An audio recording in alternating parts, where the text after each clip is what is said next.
રાજકોટ શહેરની અનેક ખાનગી શાળાઓના ધોરણ 10 નું હજી તો રિઝલ્ટ આવતીકાલે આવનાર છે. પહેલા જ લગભગ વેકેશન બેચ ચાલુ કરી નાખી છે. અમને છેલ્લા 2 દિવસથી અનેક વિદ્યાર્થીઓના અને એના વાલીઓના ફોન આવ્યા છે કે વેકેશન રાજ્ય સરકાર જે જાહેર કરે છે એ વેકેશનની જાહેરનામાનો ભંગ કરીને અનેક રાજકોટની ખાનગી શાળાઓ નામચીન છે અને અનેક નાની મોટી શાળાઓ છે કે વિદ્યાર્થીઓની પાસેથી વેકેશન બેચના નામે 30,000, 35,000, 38,000 એવી વેકેશન બેચના નામે ફી લઈ અને વિદ્યાર્થીઓને શાળા પર બોલાવી રહી છે. અત્યારે સમાજની અંદર વિદ્યાર્થીઓને આત્મહત્યા અને શૈક્ષણિક ભારને લીધે બનતા અનેક પ્રકારના કિસ્સાઓને લીધે સમાજ માટે આ ચિંતાનો વિષય છે. ત્યારે શાળા સંચાલકો એ પોતાની ફીની લાલચે વેકેશન બેચ નામની એક નવી પદ્ધતિ અપનાવી છે. પહેલા વેકેશન બેચ મફતની અંદર કરાવતા, પરંતુ અનેક ખાનગી શાળાઓ હવે વેકેશન બેચના નામે JEE નીટના નામે વિદ્યાર્થીઓ પાસેથી ફીઓ ખંખેરવાનું ચાલુ કર્યું છે.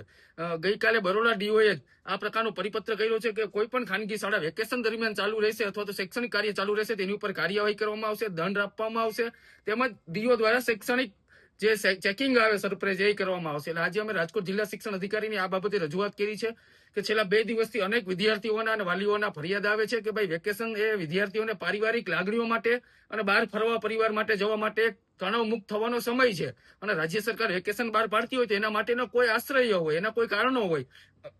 મનોવૈજ્ઞાનિક રીતના વેકેશન વિદ્યાર્થીઓ માટે ખૂબ જ અગત્યનું છે, કારણ કે તેઓએ 10મું ધોરણ અથવા તો 12મું ધોરણ કર્યું હોય, આખું વર્ષ દરમિયાન તનતોડ દિવસ રાત મહેનત કરી હોય, એ પછી વેકેશન ગાળા દરમિયાન એ પરિવાર સાથે તણાવ મુક્ત રહે, નાના મોટા વેકેશનની અંદર બહાર ફરવા જાય એટલે મેન્ટલી સ્ટ્રેસ છે એ દૂર થઈ શકે. પરંતુ રાજકોટની શાળાઓ આ બધું અવગણીને પોતાની ફી માટે વિદ્યાર્થીઓને ખોટો મોનોપોલીનો ભોગ બનાવી અને આ નવી સિસ્ટમ ચાલુ કરી છે. અમે DOને રજૂઆત કરી છે કે આનું અમલીકરણ ફરજિયાત થવું જોઈએ, સરપ્રાઇઝ વિઝિટિંગ એ થવું જોઈએ.